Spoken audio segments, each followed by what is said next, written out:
a sneak peek at the science of magic. My name is Sean Lee Ying. I'm a researcher programmer at the Ontario Science Centre and the host for today's jam-packed event. We will be exploring the science behind stage magic with creator of Illusionarium, Jamie Allan, focus on the importance of perception, perspective, and commonly used tricks that create convincing illusions with experimental psychologist Professor Richard Wiseman, and even teach you some tricks you can share with your family and friends, courtesy of our magicians at Illusionarium. After, you'll want to stick around for the end because we're going to have a grand finale trick live from Illusionarium in downtown Toronto. To our viewers, we would love to hear from you. So when you think of the word magic, what one or two words come to your mind? Please add those comments in the chat below and any other questions you may have for our magicians throughout the presentation, and we'll try to get to as many questions as possible. I would like to start with the land acknowledgement. I acknowledge that the magicians of Illusionarium and I are participating in this event on Aboriginal land that has been inhabited by Indigenous people from the beginning. We are speaking to you today from the city of Toronto. We acknowledge that the land we live on is the traditional territory of many nations, including the Mississaugas of the Credit, the Anishinaabe, the Chippewa, the Haudenosaunee, and the Wendat peoples, and is now home to many diverse First Nations, Inuit, and Métis people. I acknowledge that Toronto is covered by Treaty 13, signed with the Mississaugas of the Credit, and the Williams Treaty, signed with multiple Mississaugas and Chippewa bands. Acknowledging this relationship to the land is an ancient practice, and today we discuss the science. As we discuss the science of magic, we express our gratitude for the opportunity to be here, and we thank all generations of people who have taken care of this land since time immemorial. Thank you. And now, to start things off, we are going to head to downtown Toronto at Illusionarium and start off with an astounding trick. Here are the world-renowned magicians of Illusionarium.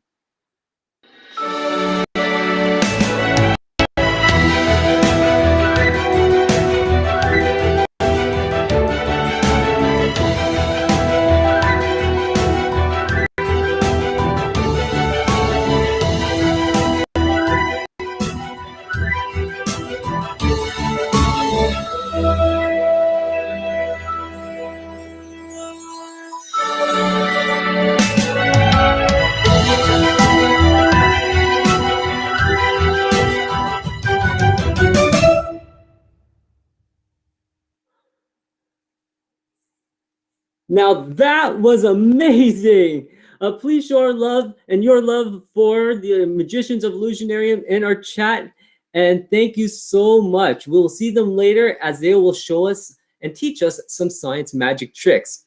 Now we're going to head over to the United Kingdom with our special guest, the creator of Illusionarium, Jamie Allan.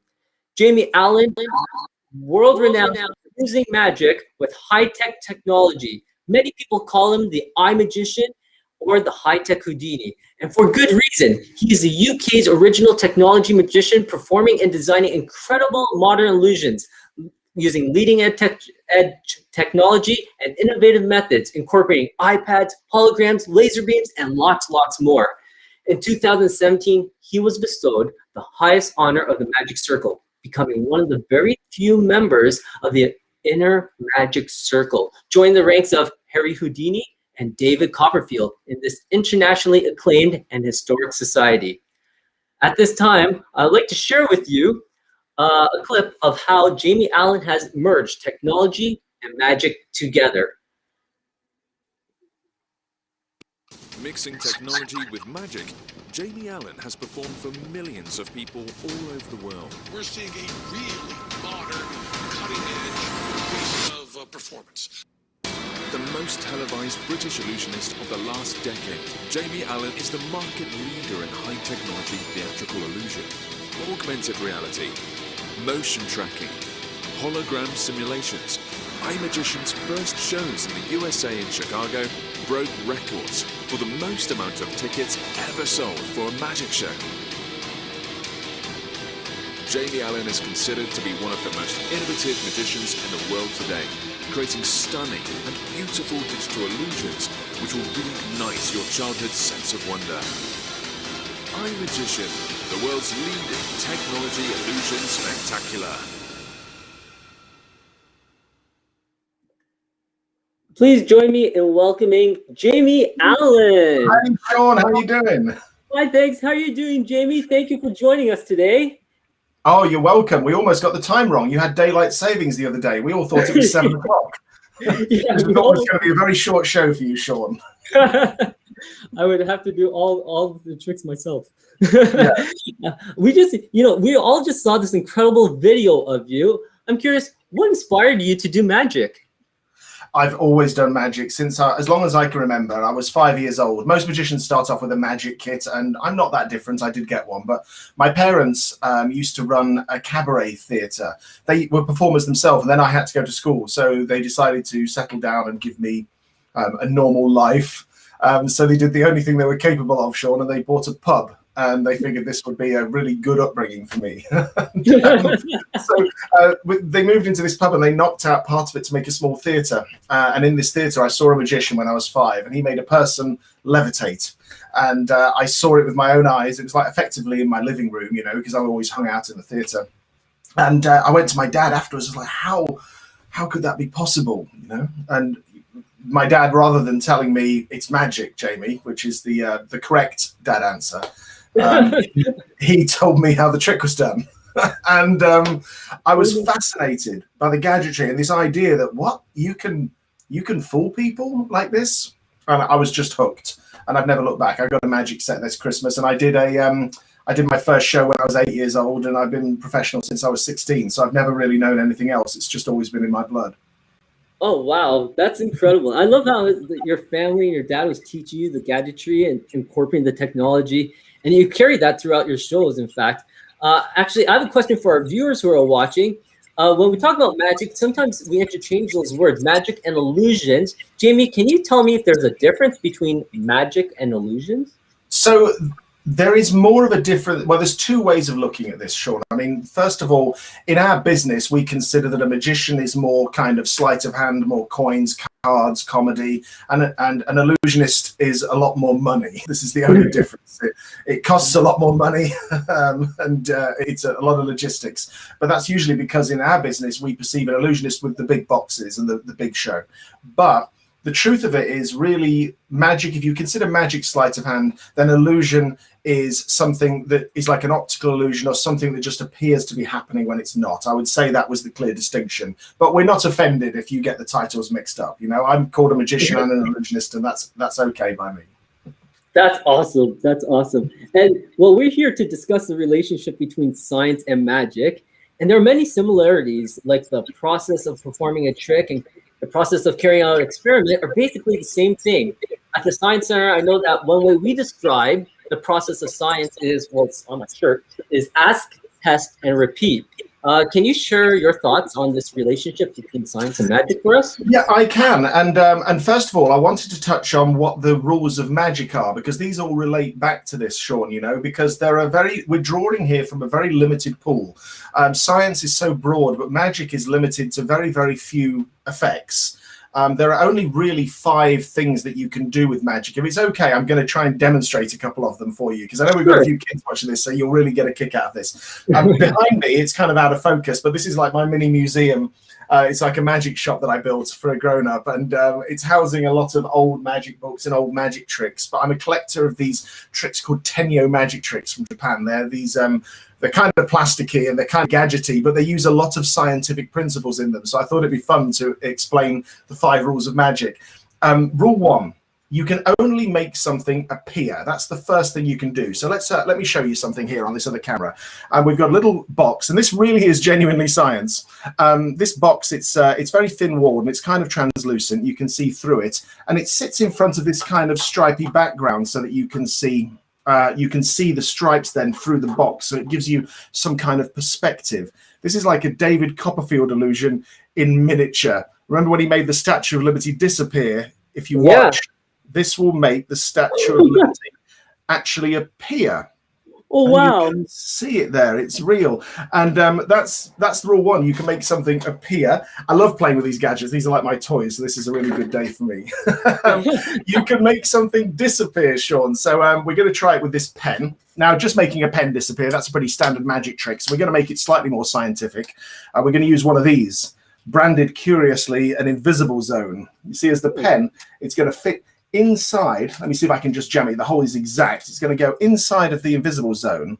Interestingly, when you open it, it looks like you can see through because of this mechanism in the middle. But if I remove the mechanism, you get a much clearer view right the way through inside. But as I remove it, you can see that the pen comes clean out. And that's a fun little gadgety trick.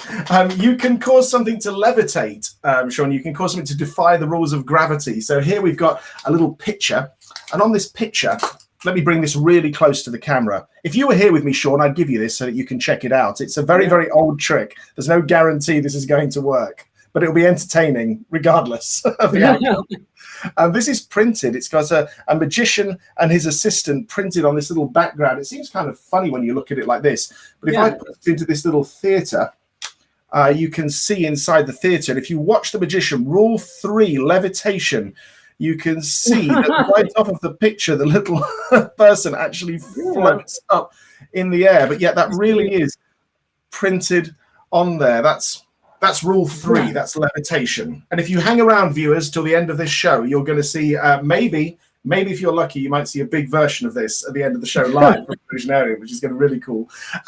Rule 4 is you can cause something to pass through a solid object. Now, I have like a jewelry case here that has a little ring. This is solid. We've got a little miniature magician's sword. I love these tricks. They're so tiny. We're so used to working with all these big boxes. These are really gadgety and cute. And they use so many science principles. The ring sits inside of the box, and we lock it in. And I've got a little tube here, which I don't know if you can see in there. Maybe you can see inside. There's nothing inside it anyway. There's nothing inside. On the top. And the little sword, let me turn this around a bit so that you can see. The little sword goes through the box. Can you see that, Sean? Yes, perfectly. Yeah, I'm going to rest the sword on the top, and it happens on 3. 1, 2, 3. And as we push down, now you'll see that, check this out, the little sword has gone all the way through the plastic and indeed the ring. And rule 5, the last one, all magic tricks are based on you can make something appear, you can make something disappear, you can cause something to levitate, you can pass a solid object through a solid object, or lastly, you can break something and you can put it back together again. Now, this was recently celebrated because this was invented by P.T. Selbit, who's the man who invented the idea of cutting a person in half. And this was recently 100 years old. And we're not going to do that illusion for you, but I do have here in a scientific way a little petri dish here with a playing card in, and which I've sliced up with an X-Acto knife. Rule 5 is called... Let me see if I can show you this up close. You see, rule 5 will actually cause this playing card to restore itself back to its original form. And every magic trick is based, and excuse the little demonstration of my toys here, but it's a good excuse to get them out. Those are the 5 rules of magic. Now, you were asking how it applies to science, to magic, and you were talking about ask, test, repeat. That was right, Sean, yeah? Yes, that's correct. Yeah. Now, ask, test, repeat. I'm going to demonstrate this using a deck of cards, and this is no gadgetry now. We're going to be using sleight of hand and some optical techniques. Now, ask, test, repeat. So first of all, we're going to ask. So asking you, Sean, to name a playing card from this deck, and that's going to form our test subject. So which card would you like us to use today, Sean? How about 3 of hearts? 3 of hearts is right here, nice and easy to see. Okay, that's good, the 3 of hearts. Now, we genuinely haven't set this up, but it really does not matter for this because it's not really to do with the card itself. Let me just find here a pen. I have one. Sean, do you want to tell me a 3-digit number, and I'm going to write it on this card? 812. 812. Okay, so we're going to put the 812 on. Now, some of the people that have seen magic tricks before, you might think this number is going to become relevant later, like it's a prediction or something, but it is not. It's just simply to demonstrate that this is now the only 3 of hearts that looks like this, because otherwise I could have a deck made up all of 3 of hearts. I do not. Ask, test, repeat. The test in this case is going to be to try and get the card from a location in the middle of the deck to somewhere where I can find it. The test is to get it to rise to the top without touching it. And the repeat is to be able to do this again with different methods and achieve the same exact result each time. Watch, I'm going to put it in face up so you'll see how it works. It goes in face up against all the face down cards. We'll take the 10 of spades, second from top, and it becomes the 3. We can increase this experiment a little bit actually by marking the card so you can see it. We're going to put a little bend inside so that you'll be able to see the card when it's inside the center of the deck. I don't know if you can see it there. I can see that. I can see that. It's Watch. right in the middle. You'll see the magic happen, Sean. Look. Now this, of course, is slowly devolving more into what we would say is sleight of hand. But I want to show you a scientific way of doing this same trick. And it uses one of these. This is a camera filter. I'm talking to you on a DSLR camera, and these are the kind of filters that drop in front of the lens just here. This is a diffusion filter. It's for harsh light. I'll put it on the close-up camera so that you can see. And you genuinely can see right through it. You really can. Yeah. I'll just see if you can see that on the camera, can't you, Sean? Perfectly. We can see right through it. And okay. As you said, it's for those harsh lights to... Yeah, exactly. Yeah, exactly. Now we're going to take the 3. Let's see if we can take that bend out a little bit. I don't want to cheat. Well, I am cheating, but I don't want you to see how. And watch the 3. It's going to go in face up against all of the face down cards. We put it in quite low down. Let me get the camera in really close on it. You saw the card continually rising up in the pack, Sean. You saw that. This will create the illusion of that happening. Watch that top card. Watch it. You see, and it's not an illusion. It genuinely is here, and it has risen all the way back up through the deck, and that is how we would describe the relationship: ask, test, repeat. Wow, that was incredible. And our audience at home, I can see they just absolutely love it. Thanks for sharing that with us. And it does illustrate that process of science. And in fact, we actually have a viewer question, and it's directly related to this. How does magic relate to science, help us with innovating? And I think that you demonstrated that in that trick over there, where you use... I mean, like I mentioned earlier, we're drawing from a very small pool, Sean. So, I mean, in the case of that trick, I actually didn't invent that trick. A friend of mine invented it, and they allowed me to perform it. I create most of my own magic now for our stage show, I Magician, which is a touring theatre show. And that blends magic and technology. So we're trying to use innovations before they become so much in the public knowledge. We do magic with technology, not because we're just trying to be modern, but because we're trying to be relevant. And we try to do magic with things that people are familiar with. And in the old days, a magician would wear a top hat, or the audience would have top hats so they could borrow one and produce things from it, maybe even a rabbit in days gone by. And nowadays, that would seem, pardon the pun, very old hat. So instead, everybody's carrying an iPhone in their pocket. So magicians are constantly innovating, but by looking at new technologies and science, and maybe we'll talk about Robert Houdin if there's time. There was a great story with him when he used the electromagnet first. The viewers, we don't mind if we reveal this trick, do we, Sean? This will be okay, I think. I think it's okay, yes. I think it's okay. It's a very, very old trick. And if you did this as a magic trick today, everybody in the audience would know how it was done.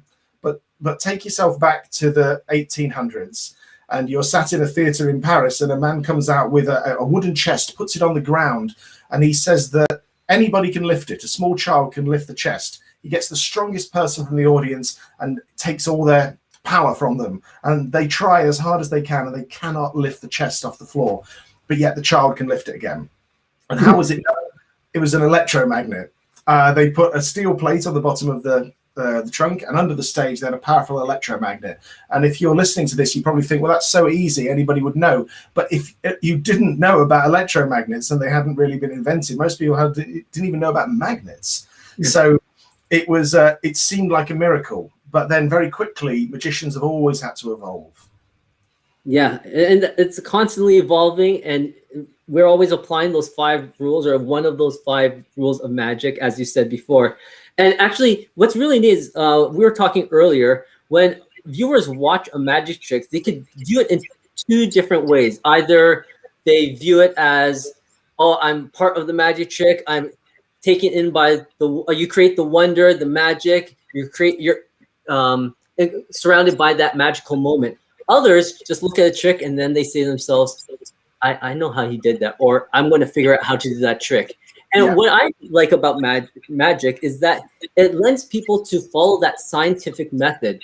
If you want to figure out the trick, you have to do these test conditions. You have to try to replicate it. And many times when they try to replicate those tricks, they find different ways of doing those tricks, sometimes even better, sometimes not the exact same way. But you do a lot of stage illusions, and you're talking about technology.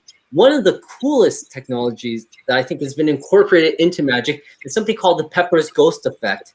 And Jamie, I hope you don't mind. Do you mind if I could share a Pepper's Ghost Effect that the science? No, please, absolutely.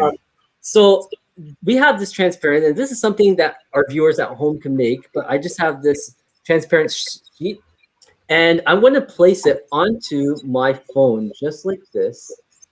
And as I place it on my phone, I'm just going to use a black background, but it appears as if the world, is, I don't know if you can see that, but it appears as if the Earth is on, here we go. Can you see that, Jamie? Yeah, I can see it, yeah. And if you were able to turn that around without it falling down, you'd be able to see it from all sides as well, that there would be a three-dimensional little globe that's floating on the top of the phone. Yes, yeah, exactly. And this is really, really neat. And what's happening is that I have the image on my phone of the Earth, and all I'm doing is that I'm just placing it, and it's reflecting off the surface to make it look like that the Earth is right inside that little plastic. And it's neat how we could throw these images in different places.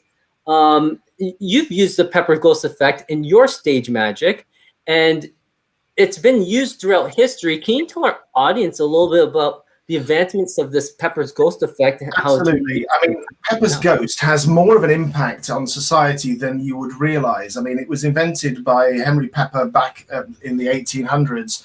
He was certainly the first person to patent it. He created it with a guy called Dirks. There's a long story there, too long for us to get into the actual invention of this. But basically, I mean, Pepper's Ghost is nothing more than when you're in your house in a nighttime and there's lights on in, say, your kitchen, and you're looking out through a patio door and you see your own reflection back at you. And it doesn't appear to be reflected in there like a mirror. It appears to be some distance from it. It's the same distance away from the glass as you are. So it appears if you are 2 feet away from the glass, the image would be 2 feet behind the glass. And although that just seems like an everyday occurrence, Pepper realized that if he could fit the glass in a certain way at a certain angle and hide the glass from view because it was perfectly clean and nobody knew it was there in the first place, he could create this image of ghosts on stage. And it absolutely took the world by storm. It took London by storm, and he had a patent on it. Now, since then, this same technology is being used constantly in everyday life, like teleprompters for reading scripts. You know, this uses what is effectively a Pepper's Ghost. It's an angled piece of glass, and there's a television monitor below it, and it's reflecting the words. And because it's in front of the lens is looking through the glass, and it appears clear from there. It's used as a head-up display in a car.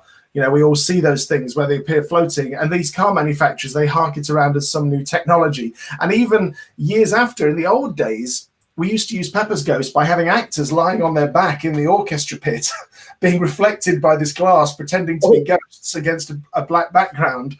And it was very hot down there, you know, with the incredible light they had to have.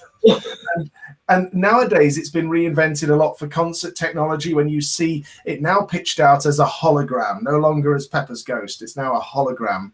I actually have the very first, I believe this is the very first description of it in a magic book. This is a first edition of Robert Houdin's The Secrets of Stage Conjuring. He didn't actually invent this. I'll see if I can put this page up for you. But you can see here how the person was below the stage. This picture is actually wrong. If they were standing at that angle, they wouldn't be reflected correctly, but it's purely for illustrative purposes. And you can see where the glass is and where the performer appears to be on stage with a ghost standing next to them. So it's a fascinating thing. And if you're into this kind of thing, you can look up this. It's available to the general public. It's called The Science Behind the Ghost by Jim Steinmeier. And this has the entire history and all these diagrams, and it even has a Pepper's Ghost in the back that you can try. But wow.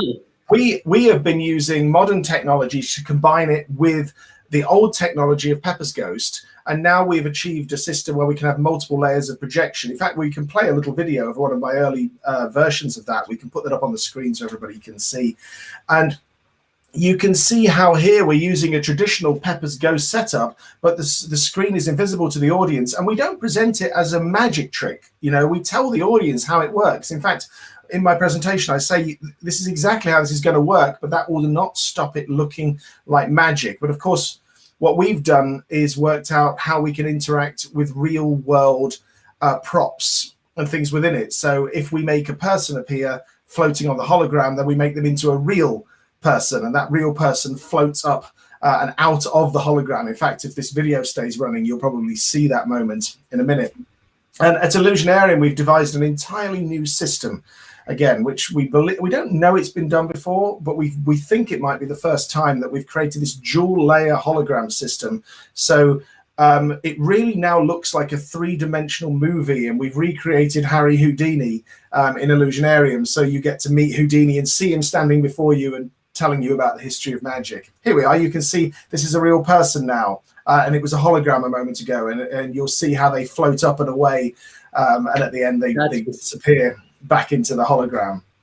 So that's just technology for years, but it's amazing how it's still being used to this day, and it's still entertaining people. And this is a great example, Sean, of how a magic trick does not have to fool people. This is not a magic trick, but it looks miraculous and it feels wondrous. And that's really what the magician's job is, Sean, is to make you have that sense of wonder that we have when we're children, and to watch the impossible unfold before your eyes. That's really what the magician's job is, not to trick you. We don't want to trick you.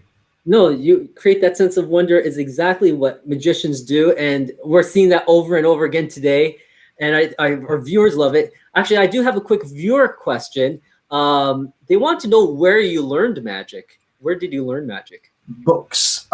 Nearly everything that I learned from books. A great magician once said to me, if you want to keep a secret, write it in a book. Nobody will read it. And all of the best magic tricks are hidden away in some of the oldest magic books, and I get a lot of inspiration from those, and I'll take some of those tricks and we'll try and find a new way of doing them for a modern audience, you know, and try and completely reinvent them so that they don't even sometimes recognize the original trick in there. But yeah, the best way I think to learn magic is by books. And I say that because when you read it and you digest it, you remember it. Whereas if you just watch it on a video and try to repeat it, you might be able to do it in the moment, but you forget it. So my recommendation is always old magic books. Now, before we move on to our next guest, thank you so much for joining us. One last question. Any advice or words of encouragement for future budding magicians? Do you know, I almost just touched on it then, is looking at the past. If you are into magic and you're watching this stream, and magic dealers would hate me, but they have a lot of really cool new stuff out, and it's always fun to play with. But if you want it to be original and you want to get on with it, I think it's better to try and either create your own magic, and if you can't do that, look for old magic that nobody's doing anymore. These pages behind me are filled with hundreds and hundreds of thousands of tricks that are just waiting to be rediscovered. And I would say look to the past and find a way to bring it back up to date and practice and practice and practice. Unlike I did with these plasticky tricks at the start here, Sean. I was just pulling these things off my shelf at the start of the show thinking this will be fun. A lot of fun. Well, thank you so much, Jamie, for joining us. It's been an honor and our pleasure to have you with us. And thank you for giving us your time. Oh, it's my pleasure, Sean. We hope to see you down at Illusionarium when we open. Yes. Take care, Jamie. Oh, absolute pleasure. Thanks, everybody. And now we're going to move on to our next special guest, who's also from the UK, from Scotland, Professor Richard Wiseman. And he is one of the most innovative, interesting experimental psychologists in the world. He has books that have sold over 3 million copies, and he regularly appears in media. In fact, he holds Britain's only professorship in the public understanding of psychology at the University of Hertfordshire. And he's a close friend of Jamie's, and some of his famed visual puzzles are actually in Illusionarium. He's a member of the Inner Magic Circle and has created psychology-based YouTube videos that have attracted over 500 million views. And here's one of those videos. It's called Assumptions.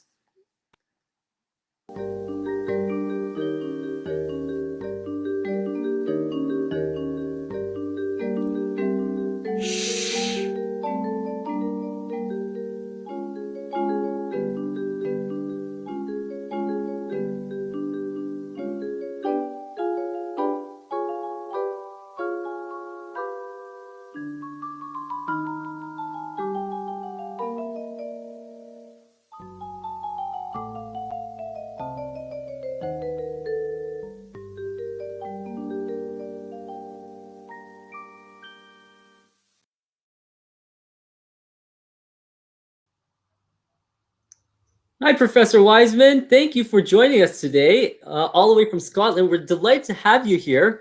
And you're a magician and celebrated experimental psychologist. So you study magic and science. You kind of put them together. Can you tell our audience how science and magic are integrated together and how you came to study magic? I came to study magic through my grandfather, who showed me a coin trick many, many years ago, and I wanted to know how it was done. So I did what Jamie did. I went to the library, I read books, and eventually found out the secret, and I got hooked on magic. So yeah, get into books, get into reading. In terms of the relationship between magic and science, well, magicians are kind of scientists. They go out and they do experiments. And those experiments have to work all the time under pretty much every circumstance and for the people in the room. And if they don't work and someone sees how the trick's done, then they go back and change the experiment and try it again until it works. And that's kind of how science works as well. So lots of similarities there. That's great. And there are many similarities and parallels between magic and science. But when people hear magic or illusions, they think of deception or being deceived. But another way of looking at this is looking at perception and how the magician can guide and can guide us through a trick. Can you explain the difference between like deception and perception, or just explain them and highlight how magicians use these in illusions? Yeah, magicians have to be good psychologists. They have to know where you put your attention. They have to know how you see the world. They have to know how you remember the world in order to fool you. But what's the real difference between illusions and magic is that magic needs a magician. It needs someone to put a coin into their hand, to blow on it and to make it disappear. Where illusions, everyone can experience on their own. You can go into a gallery or a room and see some optical illusions. So magic really depends on that magician. But yes, they have to understand psychology. If you don't understand how the mind works, you're not going to be a great magician. And actually, some of your famed puzzles and illusions are actually featured in Illusionarium. Can you show us some fun optical illusions or illusions and explain the psychology behind them, like what's happening inside our brains when we see them? Yeah, certainly can do. I don't think it'll work actually on the camera, so you'll have to tell me. But okay. This is one of my favorites here. So hopefully you've seen a big mask of Albert Einstein, obviously scientist. And when I move it, my hope is that he moves in a rather weird kind of way. He sort of moves in the opposite way to the way you'd expect him to. Yes. And the reason for that is very straightforward. If I turn him around, you'll see that you're actually looking at a mask that goes in. Oh, wow. So here, I can actually put my hand right inside there. It's a kind of hollow mask. It's really, really weird, and that allows it to move in all sorts of ways. Now, that very simple demonstration tells us huge amounts about the human mind. You normally see a face that comes out. So when you see something that looks like that, you assume that's the case. And in fact, you're looking at a mask that goes in. And so you kind of fool yourselves with that illusion. Really, really simple, but tells us a lot about how your mind's working. Yeah. Do you have any other illusions you could share with our viewers? No, it's just the one. No, I'm just kidding. I've got a few others here. So again, now let me see if I can see myself here. So that's good. Hopefully that's looking like 6 circles there, 6 cylinders. Yep. You ever got those? Now all I'm going to do, and I'll try and keep this in shot, is just turn it around and it changes. What? 4 to 8 kind of squares. Let me just turn that around again. Okay. We had it's like changing shape before it's like morphing. It's very, very clever. Very, very clever. Oh, now this is invented by a Japanese illusionist, and it's so smart. It's very difficult to see. It's a kind of wavy surface there.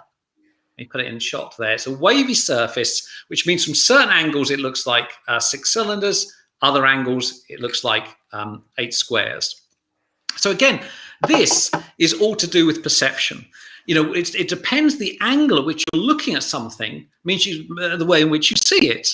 And so it's actually useful in life because you've got a certain perspective on life. You see the world in a certain way. Other people have other perspectives. They see the world their way. and often that can lead to lots of arguments and so on. You're often looking at the same thing from different perspectives, and that's what that illusion is all about.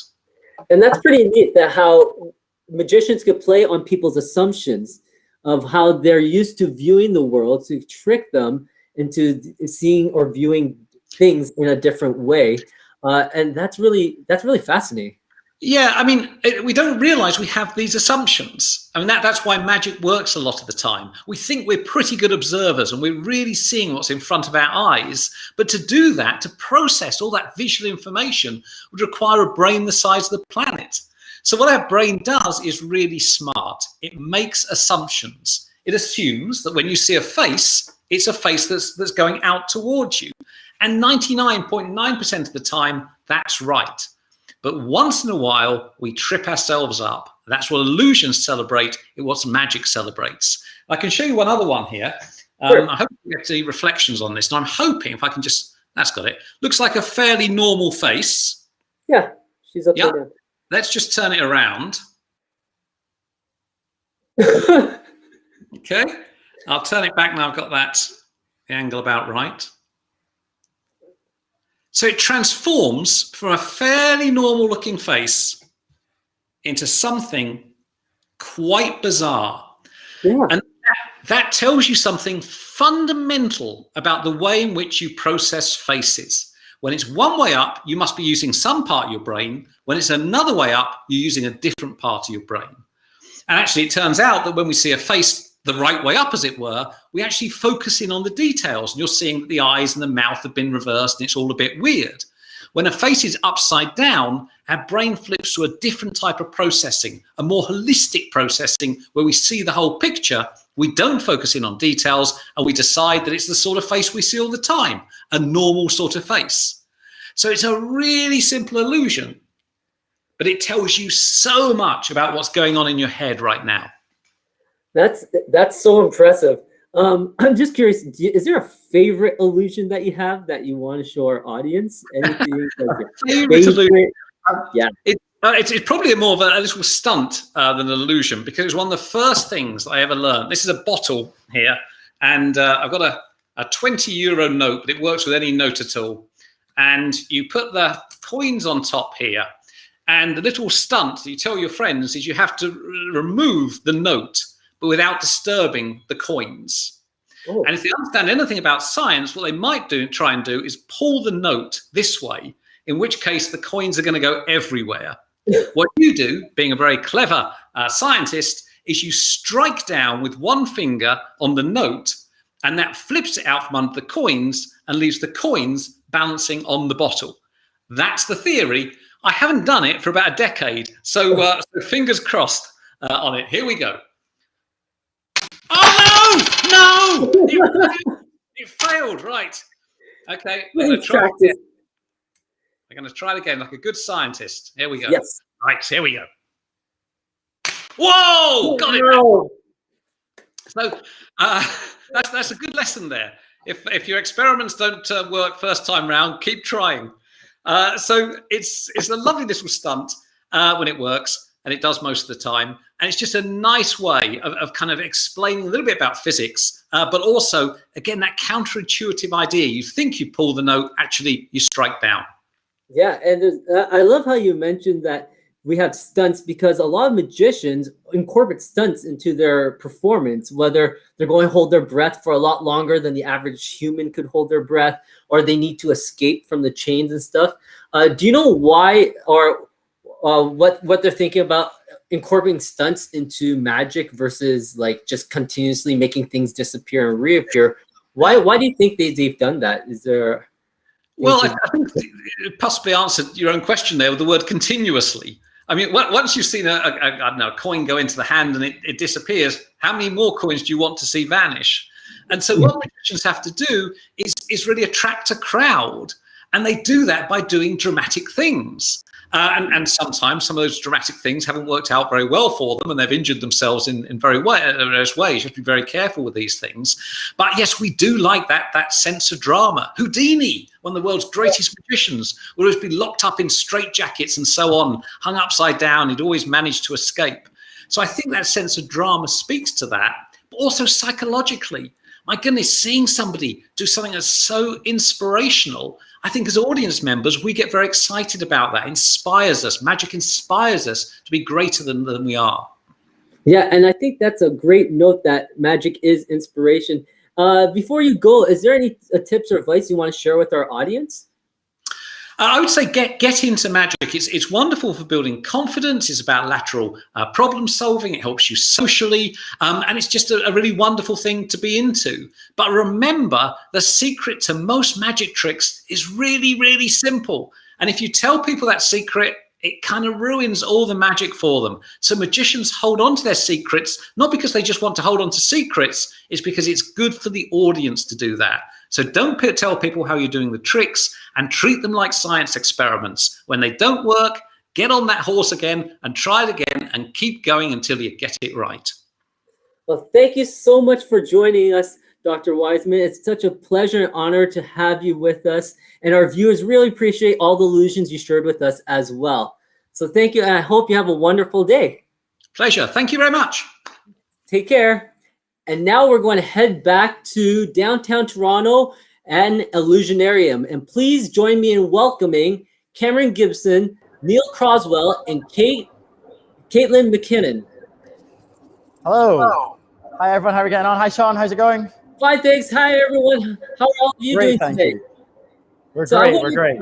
I want to just give a little bit of a background to each of you, what each of you have done in the magic world for our audience, so they get to know you a little bit more. We're going to start off with Cameron, because Cameron is a world-class magician and a mind reader that has recently moved to Toronto from Edinburgh, Scotland. He is a member of London's renowned magic circle and has traveled around the world. And also, Cameron has been featured at many events, especially the one for the International Brotherhoods of Magicians, sold out multiple shows for 4 consecutive years at the Edinburgh Fringe Festival, which is the largest arts festival on the planet. Next, we have Neil. And Neil, in 2010, actually became the youngest person in history to win gold at the Canadian Championships of Magic and has been hailed as the King of Magic in Toronto. Over the next decade, he went on to perform and complete tours in Asia, Africa, North America, Europe. And to date, he has completed 8 headlining Canadian tours, bringing his illusion to countless cities and 8 provinces. Also, he's been seen on Masters of Illusion and Penn and Teller's Fuga. And finally, we have Caitlin. Caitlin McKinnon is an assistant magician demonstrator and is delighted to be part of the magical world of Illusionarium. A graduate from Fan Shui College, a theater arts program, Caitlin now lives in Toronto, where she continues to train, and her passions of dancing, acting, and singing makes her a triple threat. Some of her credits include What a Wonderful World, Picnic, Legally Blonde, and A Closer Walk with Patsy Cline. And these are just some of the performances she's been part of. So welcome, Caitlin, and thank you for joining us. And I believe you have a trick you'd like to show us, isn't there? Yes, I do. Thank you so much for that lovely introduction, Sean. And this next experiment is one that you can try at your home. So let's get started. This is great. Awesome. So all we need for this little trick is a sealable bag, some pencils, and water. And also, if this is your first time going for it, I do recommend maybe having a bucket nearby, just in case. So what you're going to do is you're going to take your bag and pour some water in it. And I always recommend doing probably just about over half. Let's see how we did there. Oh yeah, that's perfect. All right, so in this hand, I have a bag of water, and in this hand, I have a very, very sharp pencil. So what do you think would happen if I just struck this bag really hard with my pencil? Water would go everywhere, right? Yes, definitely. Well, let's see what happens. There, you see it went all the way through. There's a little bit of a drip, but the water's not going anywhere. Let's see what happens if we do another one. Look at that, all the way through. Now, I'm the magician here, Sean, but I think you're more on the science end. Can you explain to us how this happens? Oh, for sure. That is a fun trick to do, having all those pencils through the water. And it's because of the bag and the makeup of the bag. It's made up of something called polymers, which are long strands. In fact, if we looked at polymers under a microscope, you'd see long chains of molecules like this piece of yarn. When you took your pencil and shoved it right through the yarn, what happens is all those strands actually sealed around the pencil, keeping a watertight seal, so not allowing the water to fall out, which is so much fun. This is a great trick to do. And a pro tip, if you're trying this trick out, you don't want to use one of those hexagonal pencils as much. You may want to try one of those clear pencils, or circular pencils, I should say, because they go in a lot smoother. But it forms that seal, which is fantastic. Thank you for sharing that trick with us. Amazing. Thank you so much, Sean. That's great. So make sure you try this at home, everyone. And we actually have a video of the same trick on the Ontario Science Centre website. But next, I want to head over to Cameron, because Cameron, I believe you have another trick that you'd like to show our audience. Yes, Sean. At Illusionarium, we love it when our science looks a little bit like magic. So I have something here for you. I spent hours practicing this, and a little bit like Dr. Wiseman earlier. It didn't go so well earlier. So let's cross our fingers and toes for me. So for this, again, you can do this at home. You can do this wherever you are right now. All you need is a couple of really simple things. So the first thing you need is a normal balloon, a normal latex balloon. So I'm going to blow that up.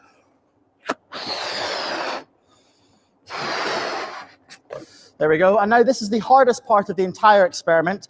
You have to actually tie the balloon in a knot. I know a lot of people struggle with that. But yeah, I'm a pro. There we go. So you need a balloon. The next thing you need is just a bag from the grocery store, a plastic bag like this, and a pair of scissors. So do get an adult to help you with the scissors if you need to. And all you're going to do is you're going to cut a strip from the middle of the plastic bag. Now, just to save a bit of time, I actually did one earlier. But you can see it here. When you cut a strip, it turns into this loop of plastic like this. The final thing you will need for this experiment is either your hair, but I spent like 4 hours doing my hair this morning. So instead, I've got a cotton towel. I didn't actually spend that long doing my hair. I know a lot of you at home will be sitting there thinking, really, 4 hours for that? But you need a towel or your hair. So what you do is you take the cotton towel with your loop of plastic bag, and what you're going to do is you're going to rub it nice and hard like this with your cotton towel. That should do it. And then you're going to take the same towel and do the exact same thing with your balloon. Give it a good a good rub like this. Apologies for any awkward balloon scratching sounds. It's the most horrible sound in the world, right? It's like nails on a blackboard. There we go. That feels about right. And hopefully, if you get it right, this is where you need to cross your fingers and toes for me.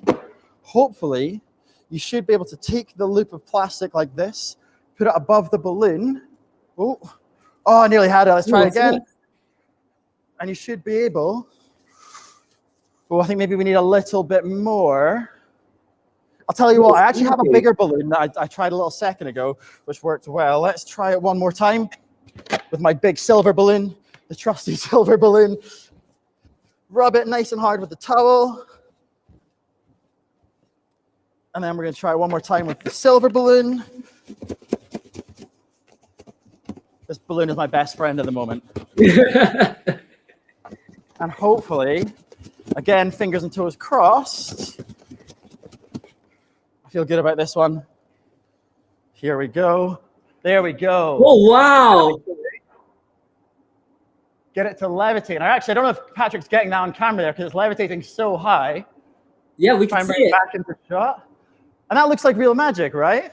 Yeah, you're creating levitation. And what's happening here is we're using the principles of static electricity. So when you were rubbing the plastic hoop or loop and the balloon, what you're doing is you're building up negative charges on the surface of the balloon and the hoop. And that's stuck right now. And completely disappeared. Exactly. And those like charges, well, they don't like each other, so they repel, they push far away, so that loop is pushing away from the balloon, and that's creating that levitation effect. That was incredible. I hope our viewers try that at home. I'm definitely going to try this at home. And everyone's been waiting for this grand illusion trick. So Cameron, I want to turn it over to you, and the stage is yours.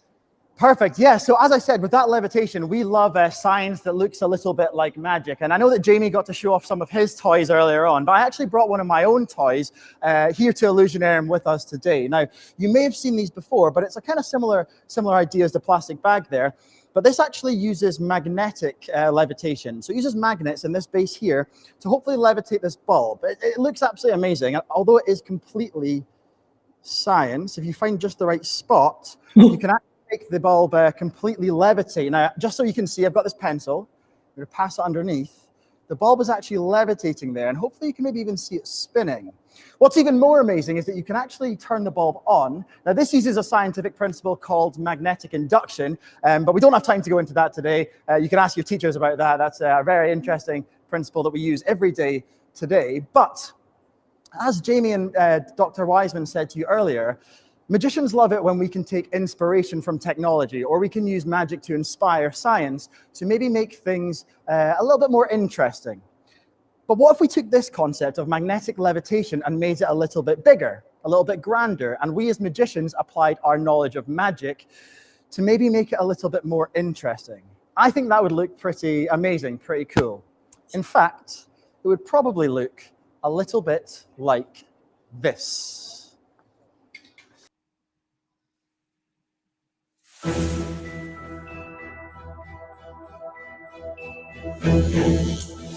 I'm going to tell you the secret of this next illusion before we begin. And this is it. Levitation. It's the most magical of all illusions. And quantum levitation, also known as magnetic levitation, it's the real thing. It's a technology that has never been perfected. Or has it? Here in our Illusionarium, we experimented with quantum levitation, but much bigger than is scientifically possible. If we were trying to hide the science and make this appear like a magic trick, we would use everyday objects. Here, we have a real-life hoverboard. Or do we? Sure, right now, it just looks like a plank of wood, but it will hover, and so will anything that is put on the top. If this is done with technology, then a magician would wish to disguise it with all the trappings of a magic trick, like a tablecloth. Under test conditions, we want to show you a truly impossible levitation, and we ask this question of you. Is this science and technology, or is it magic? That's for you to decide.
That was incredible, so amazing.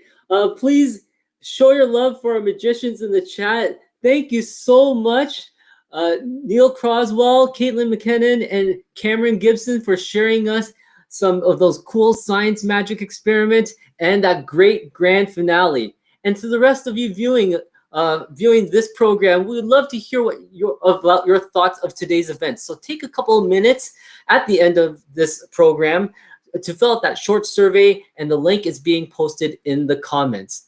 So on behalf of myself, I just want to remind you that you can purchase tickets for Illusionarium at illusionarium.ca, and make sure to check out their social channels for updates. Also, for magical science activities you can do at home, please visit the Ontario Science Center's social channels, or OntarioScienceCenter.ca. I'm Sean, and on behalf of Jamie Allan, Professor Richard Wiseman, Cameron, Neil, and Caitlin, we'd like to thank everyone for joining us, and I want to leave you with a sneak peek into Illusionarium.